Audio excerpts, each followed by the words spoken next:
Hey guys, Leon Sylvester here. Today we're going to be talking about dry January. What are the pros and what are the cons? And most importantly, is it something that you should be doing? And if it is, how can you prepare for it? Now, I'll be entirely honest with you guys. I never did a dry January before. I never tried that kind of thing. And I'll explain why very briefly. And it was because I tried to do kind of time frames where I stopped drinking before. I used to say to myself, all right, I'll go 30 days without a drink. And I might last 5, or I might last 7, or I might get to the 30 days and then drink again. So it never really worked for me as a long-term solution. However, there are definitely pros to doing it, and there are some cons that we'll touch on in this video. I mean, at the end of the day, it's very easy for us just to focus on the pros and, encourage people and be like, come on, you can do this, blah, blah, blah. But if we don't focus on the cons as well, then what about the people that may fail on that journey, right? So if we can kind of cover both things, then it's going to put you in the best state of mind to actually go ahead and complete something like a dry January. Now, just before we get into the video, if you do want my help stopping drinking without AA, without willpower, without rehabs, there's a short video that you can check out below this video. There's a link in the description where you can see about the Sober Clear method, where we take people through a reframing process to help them change the way that they view alcohol to make stopping drinking a simple and logical decision. So, short video below, you'll be able to book a call to see if that is something that you might want to do. But for now, let's jump into this video. So, the first pro of doing something like dry January, and also this can be any kind of challenge, is when there's a time frame. Well, the very first thing is that it gives people a taste of the good life. What I'm saying is there are plenty of people out there that have never really stopped drinking for a prolonged period of time.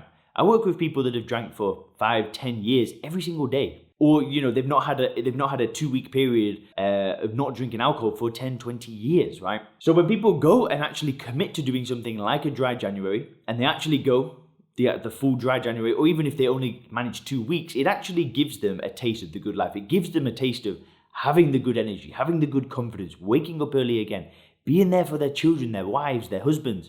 It gives them a taste of what it's like to live alcohol-free. Because the contrast of being a drinker and being alcohol-free is just amazing. It's insane. And for a lot of people that haven't experienced that, it gives them a taste of it. They can already start to see things improving in their life.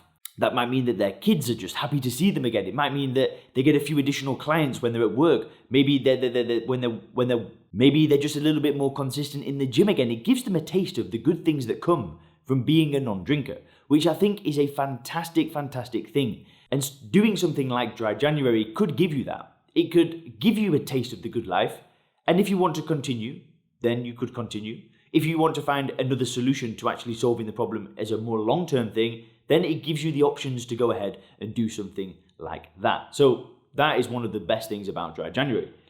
The next good thing is that there are other people going through the same thing. So, dry January have got Facebook groups, they've got you can actually go and set up dry January in your local community. You can put posters up in pharmacies and talk to people about doing it and, really trying to challenge them and get them to look at their alcohol and their drinking habits. So there are other people going through it, which means that, you'll be able to get a bit of support. You'll be able to talk to other people that are going through it, which I think is a good thing that can be very helpful. A lot of people, when they want to stop drinking, that's what they want. They want some support. They want some community. They want that kind of aspect of when they're going through something, they want other people to go through the same thing with them, especially something like stopping drinking, right?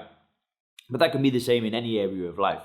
If you're starting a business, then you might want to join, these entrepreneur societies and whatever. But that's not so important. The point of the pro is that there are other people going through it, which can help for motivation, it can help for encouragement, it can help for support, emotional support, and all that kind of thing. So another great pro.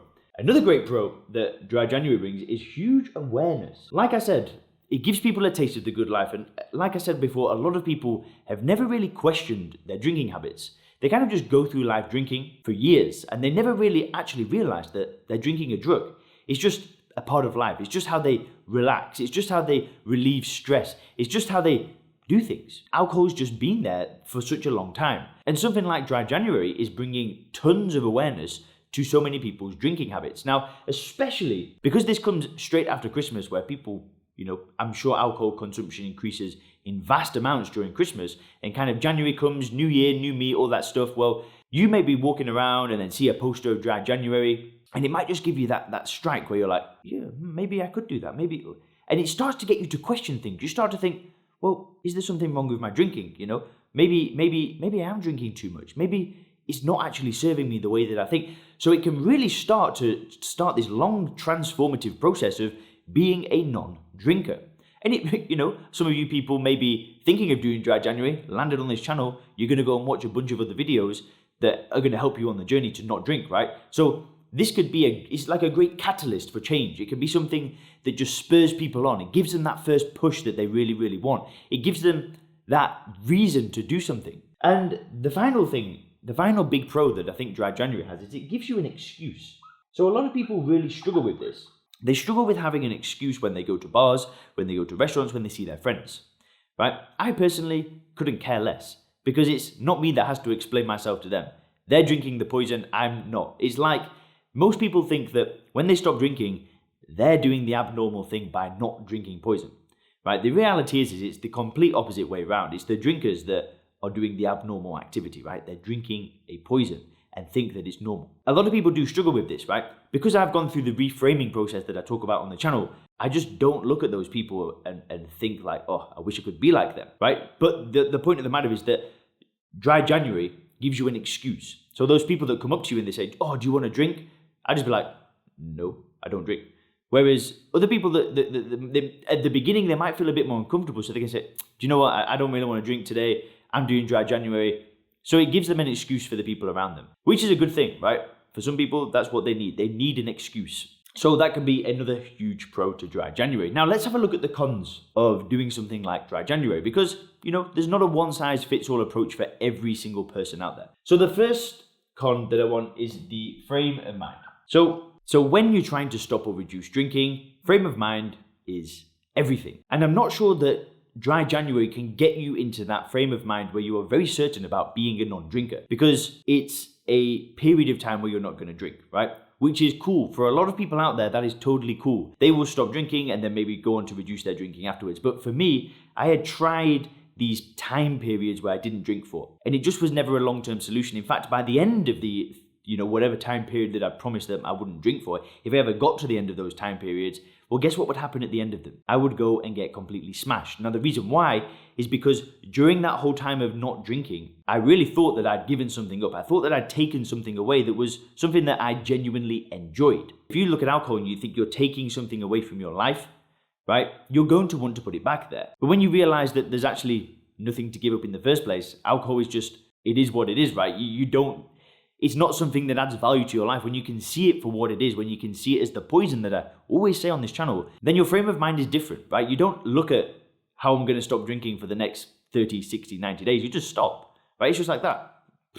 Next, move on. So I do think that's a bit of an issue. There's no kind of way to get you into that frame of mind because there's no system that they're following. It's just like, let's stop drinking for January, everybody. Yay. Great thing. Like I said, very many pros. I'm not saying that it's a bad thing. I'm just saying that this is a bit of a drawback. It's just like, basically everybody's using willpower. They just say, right, I'm going to use loads of willpower, get through January, and then what? Right? Maybe I'll continue, maybe not, maybe I'll go drinking again. Who knows? But let's just get through January together. Cool thing. For me, that wasn't really a good long-term solution. For some of you guys watching these videos, that's going to be perfectly okay. That's going to work for you, right? That's going to be a huge, one of the best things you've ever done in your life for some people out there. For me, it wasn't because these time periods of not drinking never got me into the frame of mind of, okay, I'm a non-drinker now. That's it. I'm done. Which, just wasn't a good long-term solution. The next thing is it focuses on counting the days, right? So they've got, I had a look on the website, they've got like an app where you can count the days. And this is another thing that I think is not really necessary. When you've reframed the way that you view alcohol, you no longer need to count the days. And the reason why is because what it basically means when you start counting the days is that by the end, so let's say you get to day 14, right? And I'm not saying these things aren't good things and they're not achievements and they're not things to be proud of and happy about. But the problem with counting the days is that on day 14, are you more of a non-drinker than you were on day 1, right? And what it's doing is it's basically saying that the longer that you go without a drink, the more of a non-drinker you are, right? I just think this is a completely ineffective approach because really, if you make the decision to not drink again, day 0, you are a non-drinker, right? And that decision has been made for the rest of your life, right? It's just like that. Cut off all possibility of failure, move on with my life. And when you're focusing on counting the days, again, going back to that frame of mind, I don't think it's a very effective long-term approach because you're basically saying that, oh, wow, I'm doing so well because I've stretched the amount of time that I've not had a drink for. Does that mean that it's going to get harder or easier? It doesn't really make sense. The best way to do it is on day 0, you cut off all possibility of failure. You get into that state of mind where it's just a certain decision to not drink again, and you just move on with your life. Now, obviously, like what I'm saying right now, if you're thinking of doing dry January, that might be a little bit outlandish, but I'm just saying what kind of worked for me and worked for the people that I work with in the Sober Clear program. Counting the days it just didn't do anything to serve me or to serve those other people that I work with. It was more about making the decision to stop, and then from that point being a non-drinker, right? It didn't matter if you were a year without drinking or 2 days without drinking. The decision to not drink is the same, right? So there's another thing. And the next thing is, well, what happens next? What happens when you get to the end of dry January? For some people, they're just going to continue, right? They're going to continue. They're actually going to stop drinking for a long time. I've spoken to a few people that did like a month without alcohol. That was their thing. It was to do a month, and they just continued forever. Plenty of people out there that's going to be an extremely effective way to stop drinking, right? In my world, that did not work particularly well, because I was thinking, right, well, all I need to do is get to the end of day 30 and then I can do what I want. Right, then I can go back out again, then I can go drinking again, then I can go crazy again and go for a party. So it just wasn't a long-term solution for me, because always in my head, I knew that I would drink again, which is destructive, right? We know that alcohol is a drug. If we drink one drink, the likelihood of drinking multiple drinks increases dramatically, right? I've made videos about moderation on the channel already. Click up here and you'll be able to watch it. But the point of the matter is that when you do something like dry January, for some people, they'll continue, right? For other people, it's almost like an excuse to have a big blowout and then literally go back to square one. Now, like I said, it can be a good thing. It gives you a taste of that good life. But again, a long-term solution, not sure how effective that'll be for everybody. For some people, it's going to be great. For me, and I don't know about you guys, but just let me know in the comments. What do you think? What would you do after doing dry January? Would you want to continue, or would you kind of have it in your head that you knew at the end of it that you would drink? Let me know in the comments below. Love to hear from you guys. So the final con of dry January is that there's no system, right?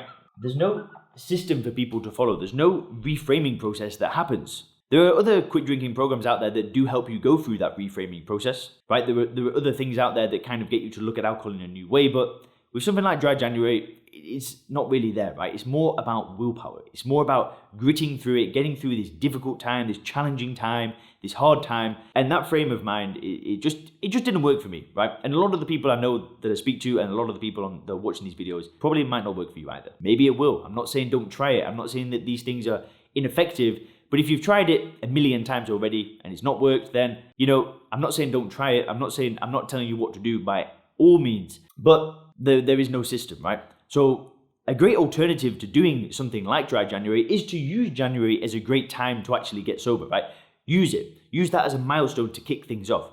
But when you actually are ready to do it, go through the reframing process, right? Buy the books, right? Hire the coach. Go to the program. Do whatever it takes to objectively look at alcohol and see it for what it is. Because really, it shouldn't just be about dry January, right? It should be about beyond dry January. What do you really want from your life? What do you want to do? Why don't you want to drink? So if we can start to look at the reasons why you drink at the moment and go through some kind of reframing process, then I just think it's going to give you a much better chance of that long-term success that obviously everybody really wants. And guys, if you want my help going through that reframing process, again, there's a short video to watch below this video where you can look at the Sober Clear method, see if it might be a good thing for you. Guys, if you click the videos on the screen now, you can learn more about what 90% of drinkers believe, plus 30 benefits of not drinking. Thanks a lot.